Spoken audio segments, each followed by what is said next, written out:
Hello बच्चों, let's read this question. The question says, assertion A, the COH bond angle in alcohols is slightly less than the tetrahedral angle.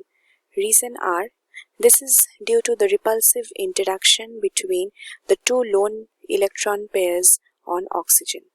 तो हमको यहाँ पे question में दोनों statements दिए गए हैं और पहला स्टेटमेंट जो है वो एक नॉर्मल स्टेटमेंट है और दूसरा स्टेटमेंट जो है वो पहला स्टेटमेंट का रीजनिंग है, मतलब पहला स्टेटमेंट क्यों है वो ये स्टेटमेंट एक्सप्लेन कर रहा है। तो हमको ये देखना होगा कि ये दोनों स्टेटमेंट्स करेक्ट है कि नहीं, और अगर ये दोनों स्टेटमेंट्स करेक्ट है तो जो रीजन बोल के जो स्टेटमेंट दिया गया है ये ही असली रीजनिंग है कि नहीं असर्शन के लिए। तो हम इस क्वेश्चन का की कंसेप्ट पहले देख लेते हैं ये सब समझने के लिए। So the key concept for this question is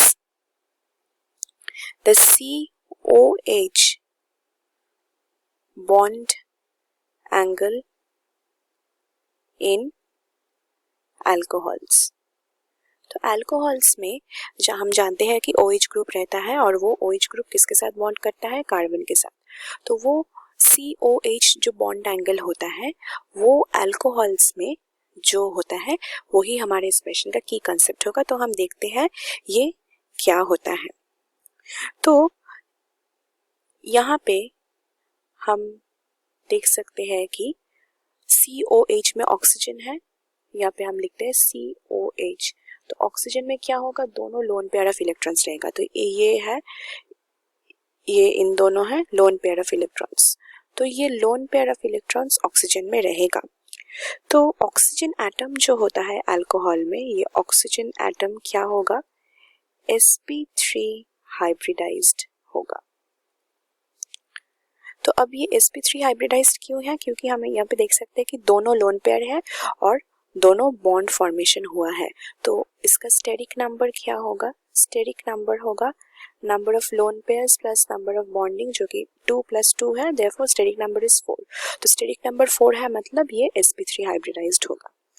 तो sp3 हाइब्रिडाइज्ड अगर होता है तो हम जानते हैं कि sp3 हाइब्रिडाइज्ड जो होता है वो होता है tetrahedral.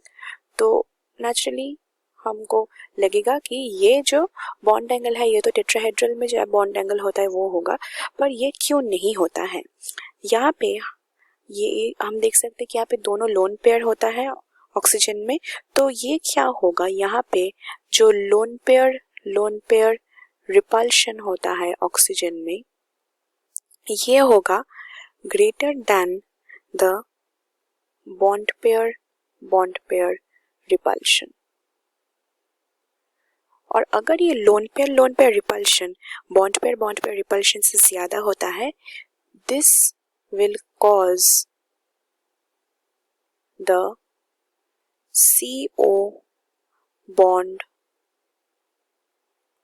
to be pushed together। मतलब ये लोन पेयर रिपल्शन ज्यादा होने के कारण CO का जो बॉन्ड है वो क्लोज आ जाएगा, मतलब वो बॉन्ड क्या हो जाएगा, वो छोटा हो जाएगा। और इसके कारण, इसके लिए CO बॉन्ड अगर छोटा हो जा रहा है तो ये जो बॉन्ड एंगल होगा, बॉन्ड एंगल ऑफ COH ये हो जा रहा है हमारा less than the tetrahedral bond angle. तो यही है हमारा रीजन। तो यहाँ पे हमारा असर्शन में क्या बोल रहा है कि COH bond angle in alcohols is slightly less than the tetrahedral angle. तो ये एकदम करेक्ट है। तो हमारा असर्शन यहाँ पे हम लिखते हैं असर्शन इज ट्रू। फिर हमारा रीजन बोल रहा है कि this is due to the repulsive interaction between the two lone electron pairs on oxygen. तो हमारा रीजन जो है वो भी हम लिख सकते हैं कि ट्रू, क्योंकि ये सच में ही लोन पेयर रिपल्शन हो रहा है ऑक्सीजन में। और ये भी हम देख सकते हैं कि यही है एक कारण जिसके लिए ये bond angle less than tetrahedral bond angle हो रहा है। तो हमारा क्या हुआ, ये जो रीजनिंग है ये असर्शन का करेक्ट रीजनिंग है। तो हमारा ऑप्शन ए क्या बोल रहा है कि both assertion and reason are correct statements and reason is the correct explanation of the assertion. ये एकदम करेक्ट है।